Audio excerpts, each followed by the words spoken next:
That autumn, I decided to go camping in an abandoned town deep in the forest, about 4 hours away from the city where I lived. The town was nearly forgotten, which made it my occasional secluded retreat. At the center of the town was a small reservoir, surrounded by old wooden houses and overgrown streets, giving the place a haunting yet beautiful atmosphere. On the first day, I set up my tent on a clearing near the reservoir. The surroundings were eerily quiet, with only the occasional rustling of leaves in the wind. As I finally began to relax and enjoy the solitude, I heard footsteps approaching. A man emerged from the edge of the forest, waving at me. He was thin, wearing a worn-out jacket and a pair of scuffed boots. He approached me with a smile and introduced himself as James, a photographer who enjoyed exploring abandoned places. This put me at ease, and we talked for a while. He told me it was also his first time here and that he wanted to take some photos of the town. He seemed genuinely passionate about exploring these desolate spots, with a voice filled with admiration for the lonely beauty of the area. Over the next couple of days, we became camping companions, spending our days exploring the town and photographing the decaying buildings and scenes. At night, we would return to our tents, each retreating to our own space. James seemed deeply intrigued by the history of the town, even sharing some stories he had found online, detailing how the town was abandoned decades ago after a disaster. However, on the third night, things took a turn. I was about to extinguish my campfire and head to bed when I noticed James standing at the edge of my campsite, silently watching me. His expression was no longer the friendly one I had grown accustomed to, but cold and empty. "James, are you okay?" I asked cautiously. He smiled slightly, his tone calm as he said, "I found an even better spot for photos. You have to see it. The effect at night will be incredible." A wave of unease washed over me, but I decided to follow him. We walked through the town's decaying streets until we reached an old wooden house. James motioned for me to go inside and take a look. When I pushed open the creaky wooden door, the room was pitch dark, with only faint moonlight seeping through the broken windows, casting shadows over the scattered debris on the floor. Suddenly, I heard movement behind me. I quickly turned around to see James standing in the doorway, holding a rusty hammer. His face twisted into a chilling smile. "You should have left earlier," he said, his voice laced with menace. My heart raced as I realized the danger.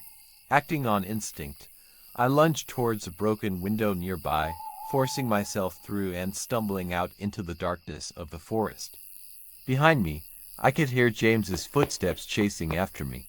I ran as fast as I could through the pitch-black woods, not stopping until his footsteps faded away. I spent the entire night lost in the forest, only finding my way back to the abandoned town when the sun began to rise. When I returned to the campsite, I found everything gone, with no trace that I had ever been there. Eventually, I made my way back to my car and sped away from that eerie place. Although I reported everything to the police, they found no trace of James. To this day, the experience still sends shivers down my spine, and I can't help but wonder what would have happened if I hadn't escaped that night.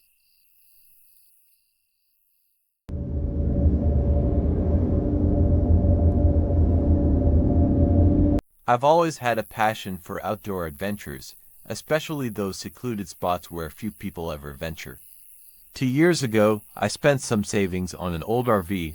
Though it was a bit worn out, it was still sturdy enough to take me to those hidden places on the map. I decided to spend a summer weekend camping alone near a small lake that was barely visible on the map. Upon arriving at my destination, I parked the RV in a clearing surrounded by towering pine trees, with the lake shimmering under the golden light of the setting sun. I set up a picnic table, lit a campfire, and enjoyed the cool breeze of the evening. Everything felt incredibly peaceful, as if all the worries in the world had vanished. As night gradually fell, the flames from the campfire danced in the night breeze.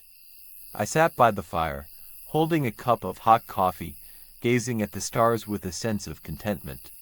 Suddenly, I heard faint footsteps, as if someone was walking nearby.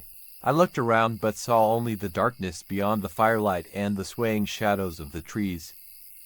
Probably just some wildlife, I muttered to myself, trying to reassure myself. However, the footsteps didn't fade away. Instead, they became more distinct, as if someone was pacing around my campsite. A feeling of unease crept over me, so I stood up and stoked the fire, hoping the flames would dispel the fear gnawing at me. Time passed slowly, and I heard nothing else, not even those footsteps, which had suddenly ceased. Although I tried to calm down, the lingering doubt made it impossible for me to stay outside any longer. I extinguished the fire, returned to the RV, locked the doors and windows, and picked up the flashlight lying on the seat. The night seemed unusually long. I sat on the bed in the RV, periodically peering out the windows, my ears straining to catch any unusual sounds. Just as I was starting to doze off, I was jolted awake by a sudden, urgent knocking on the door. "Who's there?" I called out, but there was no reply, only silence. The knocking persisted for a few seconds before abruptly stopping. My heart raced, and I nearly dropped the flashlight in my hand. Summoning my courage, I grabbed the pepper spray next to me and slowly approached the door. Through the window, I could barely make out a shadowy figure standing outside the RV, their back turned to me as if they were listening for something. My heart was in my throat, and my palms were slick with cold sweat. I wasn't sure what to do, whether to confront this person or stay hidden inside the RV. As I hesitated, the figure suddenly turned and walked away, quickly disappearing into the darkness. I hurried back to the bed, grabbed my phone, and tried to call for help, only to find that there was no signal in this remote area. The following hours were spent in a state of heightened anxiety, barely able to close my eyes, waiting helplessly for the dawn.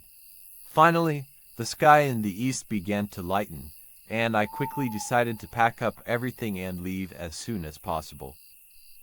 As I drove back home, I kept replaying the events of the previous night in my mind. Who was that person? Why did they approach my RV at such an odd time? Though these questions remain unanswered, one thing was certain: I would never choose to camp alone in such a secluded place again.